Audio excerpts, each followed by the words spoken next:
Heart attack যদি কারো হয় কিভাবে বুঝবেন? দেখেন মিডিয়ার ভাইরা প্লিজ, এটা খুবই ইম্পর্টেন্ট, এটা প্রচার করতে হবে, কারণ এটা হাজার হাজার মানুষ ইনশাল্লাহ আল্লাহ চাহে তো এইটার বদলতে হয়তো আল্লাহ তাআলা তার জীবনটা রক্ষা করবে। হার্ট অ্যাটাক যদি কারো হয় কিভাবে বুঝবেন? দেখেন বুকের মাঝখানে চাপ আসবে, মাঝখানটাতে। অনেকে মনে করেন বুকের বাম পাশে মনে হয় চাপ, না, বুকের মাঝখানে ব্যথা বা চাপ, এমন চাপ যদি 20 কেজি ওজনের একটা পাথর আপনার বুকে চাপা দেয় তাহলে কেমন ওজন লাগবে? ভারী লাগবে না? মনে হয় একটা ভারী কিছু চাপ দিচ্ছে, এরকম চাপ অনুভব হবে। সাথে এই চাপটা আপনার এই শোল্ডারে বাম হাতের দিকে ছড়িয়ে পড়বে, হাতটা মানে কপ কপ কপ কপ করতেছে, আপনার ওই সময় ঘাম ছুটবে, সাথে শ্বাসকষ্ট হবে এবং আপনার বমি ভাব আসতে পারে এবং মৃত্যুর ভয়। এই কয়েকটা ফিচার যদি আপনার থাকে আপনি কাল বিলম্ব করবেন না। যদি হাসপাতাল পাশে থাকে অবশ্যই হাসপাতাল নেবেন, কিন্তু অনেকের এরকম হয় যে হাসপাতাল একটু দূরে আছে।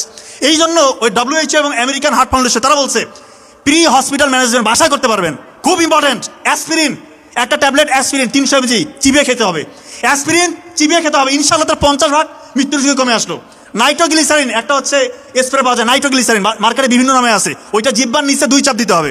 আর একটা হচ্ছে অ্যাটরভাস্টাটিন গ্রুপের যে কোনো একটা ওষুধ 40 mg খাইতে হবে। আল্লাহ চাহে তো তার মৃত্যুর ঝুঁকি ইনশাআল্লাহ আপনি 70-80% বাসার মধ্যে কমাই দিলেন, এরপরে দ্রুত হাসপাতালে নিয়ে যেতে হবে। এটা প্রচার হবে সামনে, অবশ্যই আপনারা বারবার দেখে নেবেন।